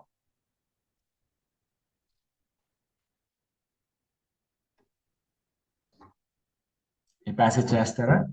2 minutes ఈ ప్యాసేజ్ అలా చదవండి, మీకు ఏమర్థమైందో చూడండి ఈ ప్యాసేజ్.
హా, ఈ ప్యాసేజ్ మీరు చూసినట్టయితే అసలు దేని గురించి మాట్లాడుతున్నా అసలు జాగ్రత్త చూడండి. సో రవి అండ్ అంకిత్ ఎవరండి? టూ ఫ్రెండ్స్ అంట. Ravi and Ankit two friends working in the IT sector. వీళ్ళిద్దరు ఐటీ సెక్టర్ లో పనిచేస్తున్నారు. Sat together in their usual cafe after a gruelling day at work. Basic గా చాలా టఫ్ గా ఉందన్నమాట ఆ రోజు. డే అంతా చాలా కష్టంగా వర్క్ ఎట్సెట్రా ఎట్సెట్రా స్ట్రెస్ఫుల్ గా ఉందన్నమాట. కెఫేలో కూర్చున్నారు. Both had been in the industry for years and were more strangers to the mounting pressure. Basic గా వీళ్ళు సాఫ్ట్వేర్ ఇండస్ట్రీలో ఎప్పటి నుంచో ఉన్నారంటే వీళ్ళకి విపరీతమైన ప్రెషర్ ఉంటుందంట. That came with their roles. వాళ్ళ పొజిషన్స్ అండ్ రోల్స్ వల్ల వాళ్ళకి విపరీతమైన స్ట్రెస్ ఉంటుందంట. As settled in to their conversation, the topic inevitably turned to their jobs and the relentless pace they had been keeping up with. వీళ్ళకి ఏంటంటే అలా మాట్లాడుకుంటే ఏంటి మన లైఫ్ లో లైఫ్ లేకుండా అయిపోయింది. ఇంక ఈ జాబ్ లో ఇంక మనకి ఇంతేనా, రోజంతా పరుగులేనా, టెన్షన్ అయినా, ఒకదాని తర్వాత ఒకటి ఇంకోటి ఎండ్ ఉండదా అని మాట్లాడుకుంటున్నారట. అప్పుడు I feel like I'm constantly on the back foot these days. Ravi అన్నాడు, ఈ మధ్య నేను ఫర్దర్ గా ముందుకు వెళ్ళలేకపోతున్నాను అని తలపెట్టుకొని మాట్లాడుతున్నాడంట. స్టక్ అయిపోయినట్టున్నాను, ఇంకా ఏంటి నా లైఫ్ అని టెన్షన్ పడతా, as if trying to is the tension. తల ఇలా పట్టుకొని అబ్బా తలనొప్పి వస్తే మనం ఎలా పావుకుంది ఇలా పావుకుంటా చెప్తున్నాడంట. It's not just about writing code anymore. Just code రాసుకోవడం, కోడ్ ప్రిపేర్ చేసుకోవడం, సాఫ్ట్వేర్లు దాని గురించి కాదంట. It's constant updates, client revisions and meetings that pile up. ఇప్పుడు చూసిన క్లయింట్స్ తో మీటింగ్స్, మళ్ళా అప్డేట్స్, మళ్ళా టార్గెట్స్, మళ్ళా deadlines. I thought I would have a little breathing room this week, but guess what, కనీసం కొంచెమైనా బ్రేక్ దొరకదు అనుకున్న లోపలే another project landed on my desk this morning. ఇంకో ప్రాజెక్ట్ వచ్చిందంట. It's like we're perpetually chasing our own tails. చిన్న కుక్క తన తోకని అదే అందుకోవడానికి పరిగెడతా ఉంటుంది, చుట్టూ తిరుగుతా ఉంటుంది. అలా ఉందంట. Ankit, who worked as a project manager, nodded in agreement. అటుపక్క ఇదంతా చెప్తుంది ఎవరు మనకి? రవి ఇలా చెప్తుంటే అంకిత్ కూడా అంటున్నాడంట, అవును నాకు కూడా అలానే అనిపిస్తుందని. Ankit, who worked as a project manager, nodded in agreement. తల ఊగొట్టాడంట మనోడు. Tell me about it, he said, his his tone weary. అంటే మనోడు చాలా నీరసంగా చెప్తాడంట. ఎవరు? మన Ankit. Managing client expectations while trying to keep the team motivated is like walking tightrope. అదే టీమ్ ని మోటివేట్ చేసుకుంటా క్లయింట్ ఎక్స్పెక్టేషన్స్ మీట్ అవుతా, ఇది చాలా చాలా కష్టం అంట. Just when you think you got everything under control, something pops up. అంతా బాగుందనేసరికి ఏదో ఒకటి వస్తూ ఉంటుందంట. ఇంకా ఇది ఎప్పటికీ ఎండ్ అవ్వదంట. అండ్ త్రోస్ ఏ రెక్ ఇన్ ద వర్క్. అంటే వర్క్ లో ఏదో ఒక ఇబ్బందులు వస్తూ ఉంటాయి. వీళ్ళిద్దరు కూడా వాళ్ళకి వచ్చే సమస్యలన్నీ మాట్లాడుకుంటున్నారు అన్నమాట కెఫేలో కూర్చొని. It's as if the workload never lets up. ఇంకెప్పటికీ ఎండ్ అవ్వదు అన్నట్టే అనమాట. Ravi chuckled, thought there was a hint of exhaustion behind it. Exactly. And the worst part is, no matter how much you, అదే there is always more వెటిఫై. నువ్వు ఎంత చేసినా కూడా ఇంకా చేయడానికి ఉంటానే ఉంటుందంట. సో ద సాఫ్ట్వేర్ ఇంజనీర్ వాళ్ళు కష్టాలు మాట్లాడుకుంటారు అనమాట. The next day it feels like we stuck in hamster. Hamster అంటే ఒక చిన్న ఆ, ఒక జంతువు అనమాట. అది ఆ జంతువు దాంతో ఒక నది పట్టుకోవడం తిరుగుతూ ఉంటుంది. అలా మన పరిస్థితి కూడా అలాగే ఉన్నట్టు, just running and running but never getting anywhere. Ankit leaned back his chair. Ankit తన చైర్ లో వెనక్కి చారబడి అనుకుంటున్నాడంట. His expression softened as he changed the subject. That's why I make it a point to disconnect completely when I get a chance. I've taken up hiking again. మనోడు దీని నుంచి దూరంగా వెళ్ళి కొంచెం పీస్ఫుల్ గా ఉండడానికి అప్పుడప్పుడు మనోడు హైకింగ్కి వెళ్తాడంట. హైకింగ్ అంటే కొండలు గుంటలు అవన్నీ ఎక్కడం అనమాట. whenever I have some free time, I head to the hills. అలా మనోడు అలా కొండల్లోకి అట్లోకి వెళ్తాడు అనమాట. Being out in nature, far away from the constant pings of work emails is like hitting the reset button. మనోడికి అక్కడ సిగ్నల్స్ అవి ఉండవు, మెసేజ్లు అవి రావు కాబట్టి అక్కడ అలా పీస్ఫుల్ గా నేచర్ లో ఉంటాడు, చాలా హ్యాపీగా ఉంటుందంట. Ravi's face lit up at this. Ravi face చాలా వెలిగిపోయిందంట. That sounds amazing, I been doing something similar actually. మనోడు కూడా ఏదో చేస్తున్నాడంటే ఇలానే కొంచెం రీసెట్ బటన్ నొక్కడానికి ఫ్రీ అవ్వడానికి. మనోడు ఆ, ఏం చేస్తున్నాడు, ఫోటోగ్రఫీ తీసుకున్నాడంట. I picked up photography again after ages. Every weekend, I grab my camera and head out. It's such a relief to focus on something that isn't work related. The creativity is freeing, and it reminds me that there's more to life than just deadlines. So బేసిక్గా ఈ dead lines అవి అన్నీ కాకుండా దీని నుంచి కూడా వేరే ప్రపంచం చూసుకుంటే కొంచెం ఫ్రీగా ఉంటారు అనమాట. వీళ్ళు అలా చేస్తున్నారు అనమాట. As they continue to chat the two friends realise how essential it was to have something outside of work to help them recharge అవ్వాలి. రీఛార్జ్ అవ్వాలంటే వర్క్ కాకుండా ఇంకా ఏదో ఒకటి చేసుకోవాలంట. Their hobbies had become a vital part of keeping them sane, offering an escape from the constant okay grind of their IT careers. While the pressures at work weren't going anywhere, at least they had found small pockets of joy to help them weather the storm. Weather అంటే ఇక్కడ తట్టుకోవడం అని అర్థం అనమాట. So బేసిక్గా ఇద్దరు software engineer వాళ్ళ కష్టాలన్నీ మాట్లాడుకొని వాళ్ళ జీవితంలో హాబీస్ ఉండకపోతే చాలా కష్టం అయిపోతుంది. హాబీస్ అయితే ఉండాలి, మనకి రీసెట్ బెటర్ వెళ్తే మనం ఫ్రెష్ అవ్వాలంటే అని మాట్లాడుకుంటారు అనమాట. సో 26th ఆన్సర్ ఏంటి? గ్రూలింగ్ అంటే ఏంటి మీరు చెప్పండి? బిహెడ్డింగ్ అంటే తల నరికేయడం, డీథ్రోనింగ్ అంటే కుర్చీలోంచి ఎవరైనా దించేయడం, అవైటింగ్ అంటే వెయిట్ చేయడం, ఛాలెంజింగ్ అంటే కష్టంగా ఉండడం, పైలింగ్ అంటే వర్క్ అలా పెరిగిపోతూ వెళ్ళడం, గ్రూలింగ్ అంటే అర్థం ఏంటంటే చాలా కష్టంగా అని, సో ఛాలెంజింగ్ గా అని. సో మన ఆన్సర్ ఏమవుతుందండి? డి అవుతుంది. మన ఆన్సర్ ఏమవుతుంది? డి అవుతుంది. 27th వన్ చూడండి. According to the passage the following statement is are are accurate. ఒకటి కానీ లేదా ఒకటి కన్నా ఎక్కువ కానీ ఏవి యాక్యురేట్, ఏది కరెక్ట్ అని అడుగుతున్నాడు అనమాట. మొదటి చూద్దామా. Ravi finds it difficult to manage the increasing pressure due to the unending client revisions and continuous project demands in his role as software developer. Ravi చెప్పాడు అస్సలు ఆగట్లేదు, వర్క్ వెళ్తానే ఉందని. Ankit Ankit who manages projects believes that balancing client expectations and motivating his teammates. మనోడు same Ankit చెప్పాడు, అవును అది కూడా point. Both Ravi and Ankit agree that their work demands leave them little room for relaxation. They've given up trying to find any work life balance, focusing entirely on the profit. కానీ 3 తప్పు కదా. మనకి ఏమన్నాడు? 3 ఖచ్చితంగా తప్పు కదా. జాగ్రత్త చూడండి మీరు. మనకి ఎందుకు ప్రాబ్లం ఏంటి? వాళ్ళు రీసెట్ బటన్ నొక్కుకోవడం కోసం ఏం చేస్తున్నారు? సరదాగా ఫోటోగ్రఫీ, సరదాగా హైకింగ్, కొండలు ఎక్కడం, నేచర్తో టైం స్పెండ్ చేయడం అలాంటివి చేస్తారు. సో 1, 2 కరెక్ట్, కానీ 3 కాదు. సో ఇప్పుడు 27th ఆన్సర్ ఏమవుతుంది? బి అవుతుంది. ఎందుకు? ఓన్లీ 1 and 2 కరెక్ట్ కాబట్టి. 28 the sentence is no matter how much you ఎంత చేసినా కానీ పని ఇంకా ఇంకా ఉంటానే ఉంటుంది అంటున్నాడు. No matter how much you accelerate అంటే స్పీడప్ చేయడం, ఎక్లెయిమ్ అంటే ఏదైనా పొగడ్డం, దాన్ని అప్రిషియేట్ చేయడం, వినిరేట్ అంటే రెస్పెక్ట్, అడ్మైర్ అయినా కూడా మెచ్చుకోవడం, అకంప్లిష్ ఎగ్జాక్ట్ గా మనకు సూట్ అయ్యే కూడా అకంప్లిష్. ఎంత సాధించినా కూడా ఇంకా తరగట్లేదు, ఎంత చేసినా కూడా ఇంకా తరగట్లేదు అని చెప్తున్నాడు అనమాట మనోడు. సో 28th ఆన్సర్ ఏంటండి? ఎంత అకంప్లిష్ చేసినా కానీ, అకంప్లిష్ అంటే అచీవ్ చేయడం అండి, ఎంత వర్క్ చేసినా కానీ అని అర్థం. 29 చూద్దామా. So based on the passage, what does Ankit imply by stating that he makes it a point to disconnect completely when he gets a chance? అంటే ఏంటి? మనోడు వర్క్ నుంచి దూరంగా వెళ్ళి కొంచెం రీసెట్ అయ్యి ఫ్రెష్ అయ్యి మళ్ళా వెనక్కి వస్తాడు అనమాట. సో ఆన్సర్ ఏమవుతుంది అసలు? జాగ్రత్త చూడండి. ఫస్ట్ ఆప్షన్ చదువుతున్నాను. He likes to distance himself from friends and colleagues when he feels frustrated with this job. Friends colleagues కి దూరంగా ఉంటానే మాట ఎక్కడ రాలేదు.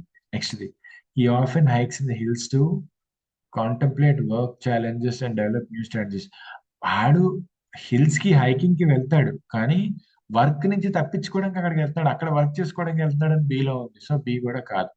Next C, he alleviates work related stress. Alleviate అంటే తగ్గించడం, గుర్తుపెట్టుకోండి. అలివియేట్ అంటే దేన్నైనా కామ్ డౌన్ చేయడం, తగ్గించుకోవడం, సాఫ్ట్ చేసుకోవడం, స్మూత్ చేసుకోవడం అంటే బేసిక్ గా తగ్గించడం ఇక్కడ అర్థం. He alleviates work related stress by engaging in outdoor activities and minimising ongoing work communication. మనోడు సిగ్నల్స్ అవి ఉండవు అని చెప్పాడు కదా, మెసేజెస్ టింగ్ టింగ్ అని మెసేజ్ అవి రావడం ఏమి ఉండవు కదా చెప్పాడు కదా. సో అందుకనే సి మన ఆన్సర్ అనమాట, పర్ఫెక్ట్ గా కమ్యూనికేట్ చేస్తుంది. డి కూడా చూసేద్దాం.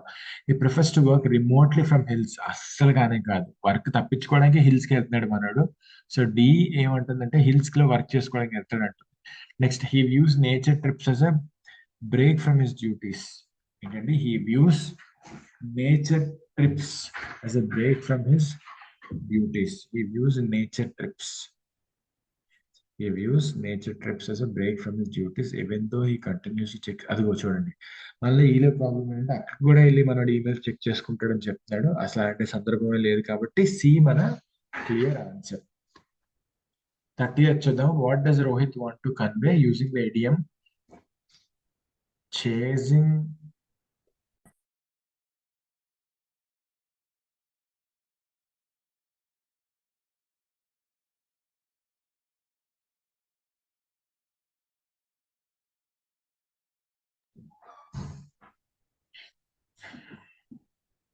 What does Rohit want to convey? What does Rohit want to convey using the idiom chasing our own tails in the context of the passage? అంటే ఏంటి? కుక్క తన తోకని తనే చేసి చేసుకుంటుంది అన్న పాయింట్ ఇక్కడ ఎందుకు చెప్పాడంటే, అంటే అలాంటి విషయం ఎందుకు చెప్పాడంటే, మనం ఎంత చేసినా వర్క్ ఎండ్ అవ్వట్లేదు, మనం ఎంత చేసినా ఇక్కడే ఉంటున్నాము అని చెప్పాడు కదా. సో అందుకని అది ఏమవుతుంది? Chasing our own tail means busy but making no progress. So answer ఏమవుతుంది? They are dealing with endless work. They're dealing with endless work that seems repetitive and unproductive despite their efforts. అన్ని ఒకసారి చూద్దాము. First ఏమంటున్నాడు? ఎప్పటికీ end అయ్యేలా లేదు. ఏ కరెక్టే. B C D E కూడా చూడాలి కదా.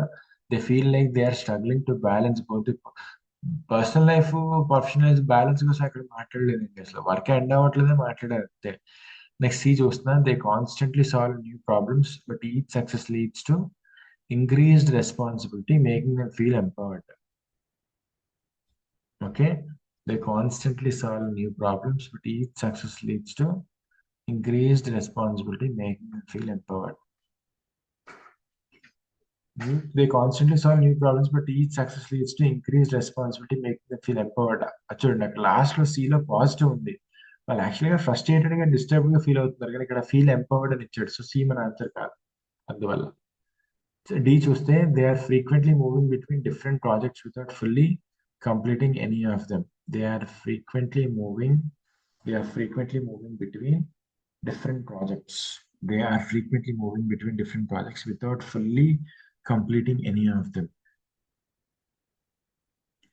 They are frequently moving between different projects without fully completing any of them. అసలు ప్రాజెక్ట్స్ కంప్లీట్ చేయట్లేదని డిస్కషన్ ఎక్కడ లేదు కదండి.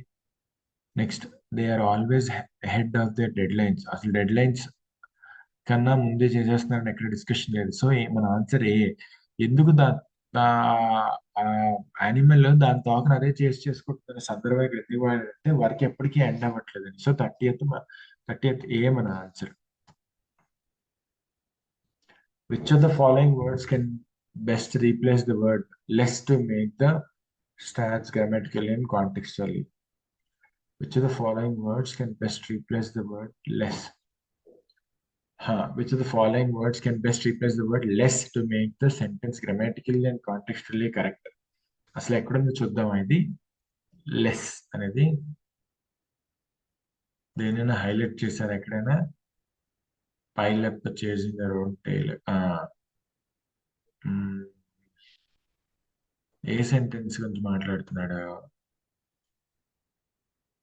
Which of the following words can best replace the word less to make the sentence grammatical contextual? 31st one. Okay, the phrase at less they had found should be at least. అక్కడ వాడాల్సింది at less కాదండి, at least. ఎక్కడది? At less they had found కాదు.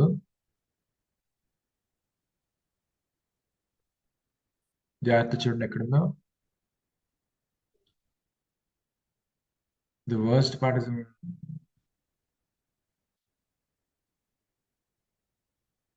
మీరు కూడా చదువు, నేను కూడా చదువుతున్నా. ఎక్కడో మనకి లెస్ అనే వర్డ్ వాడాడు అనమాట, అది కరెక్ట్ కాదు. మనం దాని ప్లేస్ లో ఏం వాడాలి? అట్ లెస్ కాదు, అది అట్ లీస్ట్. అది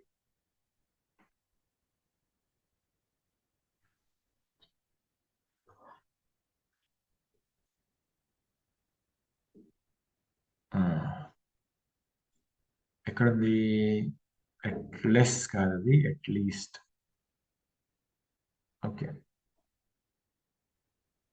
fine. I'm moving on to the next question.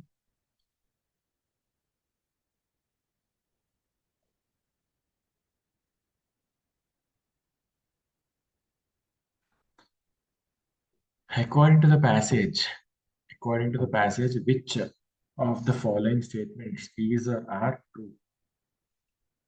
Which of the following is are true? Ravi's giggle, despite being filled with exhaustion, implied his acceptance of the ongoing situation. Ravi's giggle అంటే giggle అంటే చిన్నపిల్లల్లా నవ్వడం అనమాట. అసలు రవి చిన్నపిల్లల్లా నవ్వాడు అని ఎక్కడ discuss చేసామండి? అసలు ఎక్కడ మనం డిస్కస్ చేయలేదు. ఒక జాగ్రత్త చూద్దాం. Ravi's giggle despite being filled with exhaustion implies his acceptance. Okay, fine.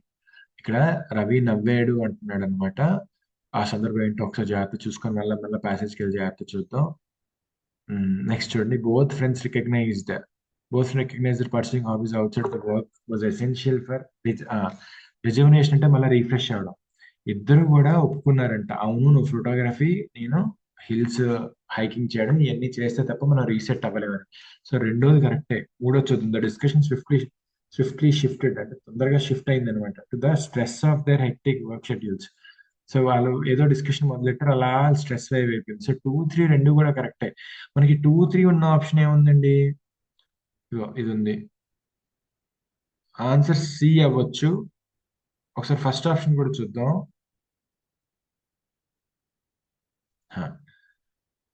ఆ ఎగ్జాషన్ కోసం కూడా మాట్లాడాడండి ఆయన. ఆయన రవి అలసట కోసం కూడా మాట్లాడాడు కాబట్టి ఆయన కూడా ఎస్, ఆయన స్ట్రగుల్లో ఉన్నాడనే విషయాన్ని అక్కడ మాట్లాడతాడు కాబట్టి ఇక్కడ మనం ప్యాసేజ్కి వెళ్ళి ఒకసారి చూద్దాం. Ravi and Ankit felt like Ravi admitted rubbing his forehead. So basic గా అక్కడ వచ్చే 3 పాయింట్లు కూడా కరెక్టే. ఆ 3 కూడా డిస్కషన్ లో ఉన్నాయి కాబట్టి Ravi finds it difficult to manage. Ravi's giggle despite being filled with exhaustion implies his acceptance of the work. ఒక్కసారి రవీస్ గిగిల్ ఎక్కడుందో చూద్దాము. ఒకవేళ అది లేకపోతే ఓన్లీ 2, 3 ఆన్సర్ అవుతుంది. ప్యాసేజ్ ఫాస్ట్ గా చదువుతాను ఒకసారి. Ravi and Ankit, two friends working in the IT sector, sat together in their usual cafe after a grueling day. Both have interests years knows that came because as they settled into their conversation, the topic inevitably turned to their jobs. I feel I'm constantly on the back foot these days. I've admitted rapping is fullness. It's not just, it's a constant pile of all the thing. Other project leads looks like chasing after Ankit Howard. He said is to unveil. Oh, okay. Managing clients' expectations. So మీరేమనుకుంటున్నారు answer?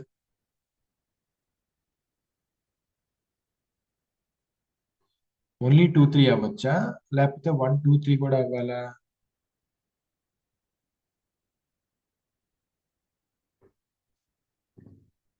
మనకి ఇక్కడ అంకిత్ చాలా tired అయిపోయాడు అని కూడా చెప్పాడు second paragraph లో. But నాకు ఎక్కడ కూడా రవి నవ్వేయడం అని నేను ఎక్కడ చదవలేదు ఇప్పుడు దాకా. సో అందుకే నేను ఓన్లీ 2, 3 నాకు ఆన్సర్స్ గా యాక్సెప్ట్ చేస్తున్నాను. రవి నవ్వాడు అనే పాయింట్ నేను ఎక్కడ చూడలేదు కాబట్టి ఓన్లీ 2, 3 నేను ఆన్సర్ గా యాక్సెప్ట్ చేస్తాను.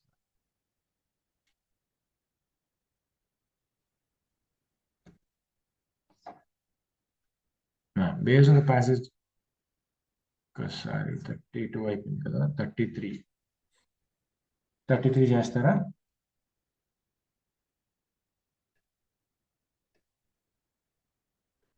Based on the passage, what realization that Ravi and his friend came during the conversation? అందరూ మాట్లాడుకొని ఏం నిర్ణయానికి వచ్చారు, ఏం రియలైజ్ అయ్యారు? మొత్తానికి ఏం రియలైజ్ అయ్యారు? Their hobbies were distracting them. అవునా? వాళ్ళ హాబీస్ నుంచి చాలా డిస్ట్రాక్ట్ అయిపోతారా? లేనే లేదు కదా. Photography and hiking were nearly temporary distractors. అవునా? వాటి గురించి తప్పుగా మాట్లాడలేదు. సో బి కూడా కాదు. Next C, having interest outside of work కాకుండా వర్క్ బయట కూడా ఒక ఇంట్రెస్ట్ ఉంటే మనకు మంచిది. మనం ఎమోషనల్ గా మనం హెల్దీగా ఉంటాం, మన వర్క్ అంతా రీసెట్ అవుతుంది అన్నట్టు. సో సి ఆన్సర్ అవుతుంది అప్పుడు. ఓకే, డిఈ కూడా చూద్దాం. The constant grind of their IT careers. The constant grind of their IT careers has provided them ample time to engage in hobbies. అస్సలు కానే కాదు. వాళ్ళకి చాలా టైం ఉంది అని ఎక్కడే కూడా చెప్పలేదు. They creative pursuits and no real effect. వాళ్ళ క్రియేటివ్ వాళ్ళ క్రియేటివ్ గా ఏవైతే హాబీస్ ఉన్నాయో అవి ఇంపాక్ట్ లేవు అని ఈలో అంటున్నాడు, కానీ కాదు, అవి కూడా ఇంపాక్ట్ ఉన్నాయి. సో ఆన్సర్ ఏంటంటే మనకి 33 ఆన్సర్ ఏమవుతుంది? క్లియర్ గా మనకి ఇక్కడ వాళ్ళ వర్క్ కాకుండా వాళ్ళ వర్క్ బయట ఏమైనా చేస్తే వాళ్ళు హ్యాపీగా ఉంటారు, వాళ్ళు మళ్ళా రీఎనర్జైజ్ అవుతారని చెప్పాడు కాబట్టి సి మన ఆన్సర్ అవుతుంది అనమాట. 34 చూడండి ఇప్పుడు. What can be inferred from the statement? ఈ స్టేట్మెంట్ నుంచి ఏం అర్థం చేసుకోవచ్చు మనం అంటున్నాడు. ఏంటి ఆ స్టేట్మెంట్? డబుల్ కోట్స్ లో పెట్టాడు మనకి. I had have I thought I would have a little breathing room this week, but guess what? దీని అర్థం, బాబోయ్ నాకు అసలు గ్యాప్ కూడా లేకుండా పని ఉంది అని అర్థం అనమాట. కొంతైనా సరే నాకు ఊపిరి పీల్చుకోవడానికి టైం ఉంటుందేమో అనుకున్నాడంట, కానీ అది కూడా లేదంట. సో 34 లో ఏముంది మనకి అక్కడ పాయింట్? ఆప్షన్స్ అన్ని చూద్దామా?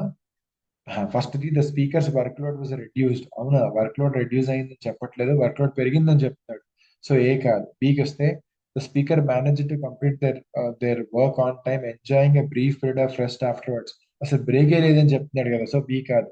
సో సికి వెళ్తే 34 సికి వెళ్తే ఏమైంది? సో 34 సికి వెళ్తే ఏమైంది? మీరు జాగ్రత్త చూడండి. The speakers week vent according to plan, అంటే ఆయన వారం అంతా కూడా అనుకున్నట్టే వెళ్ళిందంట. అలౌయింగ్ హ్యాపీగా హాబీస్ మీద ఫోకస్ చేసుకున్నట్ట. అసలు అలా అవ్వలేదు అంటున్నారు. వెంట వెంటనే వర్క్ వచ్చేస్తుంది అంటున్నారు అనమాట. The speaker had anticipated A lighter work load, but ended up receiving more. అయిపోయింది కదా అంతా, డెడ్ లైన్ వచ్చేసరికి మళ్ళా మొదటి రోజు, మళ్ళా వెంటనే తర్వాత రోజే ఆ కొత్త ప్రాజెక్ట్ ఇచ్చిన టేబుల్ మీద పడింది అన్నాడు కదా. సో అందుకనే డి మన ఆన్సర్ అనమాట. ఎప్పటికీ ఎండ్ అయ్యేలా లేదు అనిపిస్తుంది అని చెప్పాడు కదా. The speaker had expected a challenging week.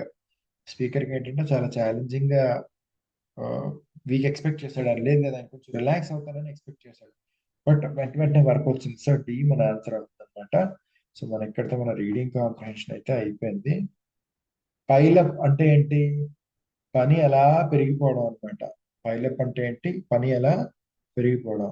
So first చూస్తే టు రెడ్యూస్ కానే కాదు, అమౌంట్ ఆఫ్ వర్క్ రెడ్యూస్ అవడం కాదు, అమౌంట్ ఆఫ్ పని పెరిగిపోవడం అంటే బి అవుతుంది. టు ఆర్గనైజ్ కాదు, టు డెలిగేట్ కాదు, టు వర్క్ ఆన్ కాదు. సో సిడిఈ కాదు కాబట్టి మన ఆన్సర్ బి. పైలప్ అంటే అక్యుములేట్ కాబట్టి.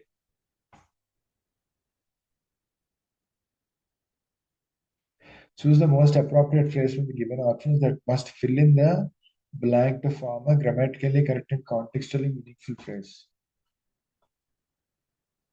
The global shift, జాగ్రత్తగా చూడండి. The global shift towards renewable energy sources, అంటే మెల్లమెల్లగా మనం ఏం చేస్తున్నాం? ఎలక్ట్రిక్ వెహికల్స్ వాటి వైపు మూవ్ అవుతున్నామంట, సోలార్ ప్యానెల్స్ వైపు మూవ్ అవుతున్నామంట. The global shift towards renewable energy sources has led to significant reduction in carbon emissions, అంటే పొల్యూషన్ బాగా తగ్గిందంట. ఇప్పుడు దీని కంటిన్యూషన్ మాట్లాడాలి మనం. చూడండి first one, these wind turbulence. These అని ఎక్కడ ఉందండి? ఆల్రెడీ విండ్ టర్బులెన్స్ కోసం మాట్లాడితే, ఆల్రెడీ విండ్ టర్బులెన్సెస్ కోసం ఎక్కడైనా మాట్లాడితే అప్పుడు కంటిన్యూషన్ లో దీస్ విండ్ టర్బులెన్స్ అని మాట్లాడిన అర్థం ఉంది కదా. However, the transition to the renewable energy has been slow due to the lack of political will in some regions. అంటే ఈ బాగానే ట్రాన్సిషన్ అంతా అయిందంట, ఇది కూడా బాగా తగ్గిందంట, కానీ ఈ రెన్యూవబుల్ ఎనర్జీకి చాలా పొలిటికల్ వల్ల చాలా ఇష్యూస్ ఉన్నాయంట. దీన్ని ఇక్కడ పెడితే మనకి ముందు నుంచి వెనక నుంచి కనెక్షన్ ఉందేమో చూద్దాం. ముందు నుంచి అంటే ఈ ఫస్ట్ సెంటెన్స్, ఈ థర్డ్ సెంటెన్స్ కి కనెక్షన్ ఉందేమో చూద్దాం. This trend is expected to continues more continues adapt. చూడండి అసలు పాలిటిక్స్ అనే పాయింట్ ఎక్కడ రాలేదు మనకి, మీరు గమనించారా? సో పాలిటిక్స్ అనే పాయింట్ కూడా మనకి ఎక్కడ కూడా రాలేదన్నమాట. సో ఆన్సర్ ఏమవుతుంది? Its impact on reducing air pollution is another key benefit. ఇక్కడ ఆల్రెడీ ఏం చెప్పాడు? Significant reduction in carbon emission. మనకి కార్బన్ ఎమిషన్ ఆల్రెడీ కూడా తగ్గిపోయిందని చెప్పాడు అనమాట. సో ఆ ఐడియా దీనికి కనెక్ట్ అవుతుంది. ఆల్రెడీ మనకి బెనిఫిట్ అయింది, ఇప్పుడు ఇంకో బెనిఫిట్ మాట్లాడుతున్నాం. Many nations have been hesitant to invest in renewable energy due to the high initial cost. అసలు ఇన్వెస్ట్మెంట్ మిగతా కంట్రీస్ కోసం ఎక్కడ డిస్కషన్ లేదు, ఈ ఐడియాని కంటిన్యూ చేస్తున్నది సి మాత్రమే కాబట్టి సో సి మన ఆన్సర్ అనమాట. ఎప్పుడు కూడా మనం ముందు నుంచి వెనక నుంచి కూడా చూసుకుంటే ముందు సెంటెన్స్ నెక్స్ట్ సెంటెన్స్ రెండు కూడా మనం చూసుకోవాలన్నమాట జాగ్రత్తగా. 37th one చూద్దామా.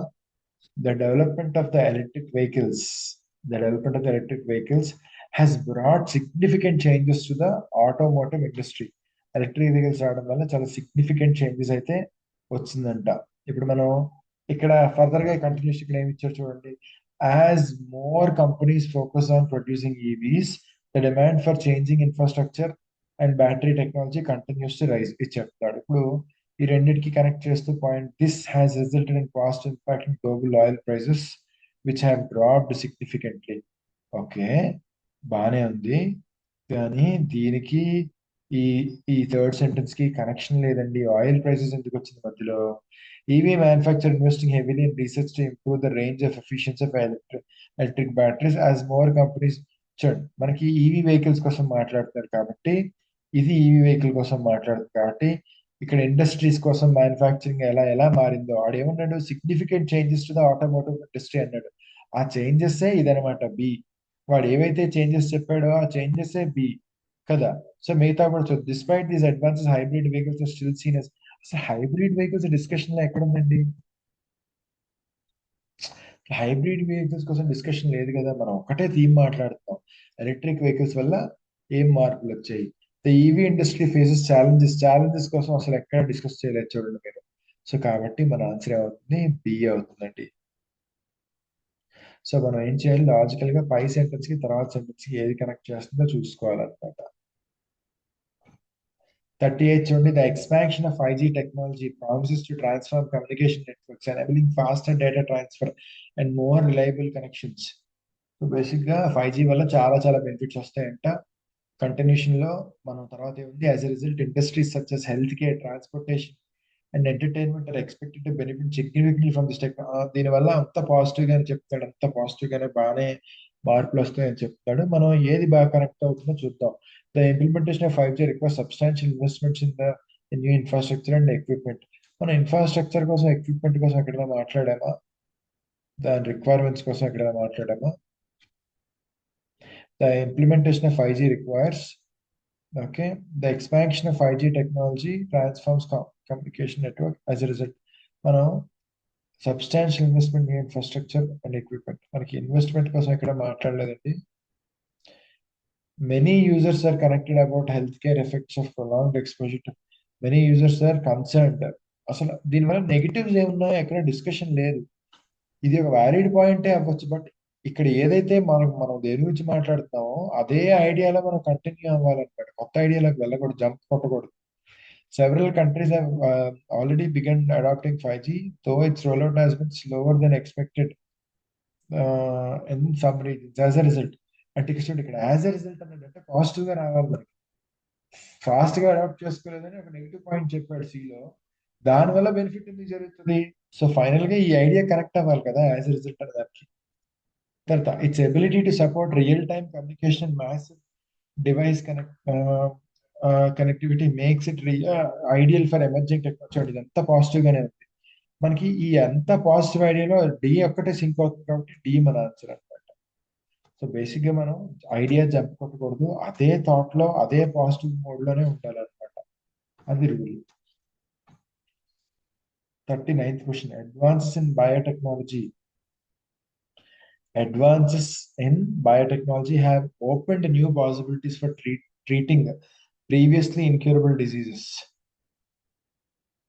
Dash, researchers are optimistic that these developments will lead to more personalized medicine tailored to an individual's genetic makeup. Advances in biotechnology have opened new possibilities for treating previously incurable diseases. మళ్ళా చెప్తున్నా, advances in biotechnology have opened new possibilities for treating previously incurable. Okay, ఇప్పుడు చూడండి జాగ్రత్తగా. మనకి ఏమంటున్నాడు, this has led to concerns about the ethical implications. ఎక్కడ కూడా negative లేదు చూసారా. అలాంటప్పుడు మనం ఇక్కడ కన్సర్న్స్ ఎథికల్ ఈ నెగిటివ్ ఆస్పెక్ట్ ఎందుకు వచ్చింది? ఎక్కడ నెగిటివ్ గా లేదు కాబట్టి ఇది మన ఆన్సర్ కాదు. Breakthroughs in gene editing and stem cell research have paved the way for innovative therapies. Okay, 39th one. మనకి ఇది పాజిటివ్ గా ఉంది, ఇది అవ్వచ్చు. Biotechnology companies are now focusing on reducing the cost కోసం ఎక్కడ మాట్లాడలేదండి మనం అసలు. Despite this advance there still limited public awareness about the negative aspect అక్కడ మాట్లాడలేదండి. ఓన్లీ పాజిటివ్ గా మాట్లాడుతున్నాం. సో అదే పాజిటివ్ థింగ్ ఇందులో ఉంది కాబట్టి this is our answer. Last question. The following question, an idiom is presented following three statements. Identify the statements that correctly use the given idiom. Clean bill on health. Clean bill on health. ఇది idiom అండి. దీని meaning ఏంటి? A report or certificate stating that someone or something is healthy or in good condition. Clean bill on health అంటే చాలా, దీని అర్థం good condition లో ఉందని, హెల్దీగా ఉందని అర్థం అనమాట. దీని అర్థం ఇడియోమేటిక్ గా. ఇప్పుడు మనకి ఎక్కడెక్కడ దీన్ని కరెక్ట్ గా వాడాడో చూద్దాం. మెడికల్ కాంటెక్స్ట్ లో after the thorough medical examination the doctor gave her a clean bill of health అంటే ఏమో హెల్త్, ఇది కాంటెక్స్చువల్ గా కరెక్ట్. ఓకే, రెండో చూద్దామా. The mechanic inspected the car and gave it clean bill of health అంటే vehicle మంచి condition, మనుషులకు వాడచ్చు, వస్తువులు కూడా వాడచ్చు. He was handed a clean bill of health when he successfully clean his room. Room cleaning కి దీనికి సంబంధం లేదండి, మనిషి హెల్త్ కోసమే మాట్లాడతాం. సో మనకి ఏబి ఎక్కడ ఉన్నాయి? ఏ అండ్ బి. సో అది మన answer. So idioms, most commonly used idioms తీసుకొని దాన్ని మనం చదువుకుంటే మనకి మ్యాక్సిమం అవుతుంది. మీరు ఎప్పుడైనా గుర్తుపెట్టుకోవాల్సింది ఏంటంటే ఇక్కడ క్లీన్ అనే వర్డ్ వాడాడు కదా, దాని అర్థం క్లీన్ రూమ్ అని కాదు. అలా డైరెక్ట్ గా మీనింగ్ తీసి వాడేస్తే అది తప్పు అవుతుందని గుర్తుపెట్టుకోండి. సాధారణంగా అలా ఎప్పుడు కూడా మీనింగ్ డైరెక్ట్ గా ఉండదు. సో దీంతో మన క్లాస్ ఎండ్కి వచ్చింది. మనం 40 క్వశ్చన్స్ డిస్కస్ చేసుకున్నాం. Keep practicing. All the best.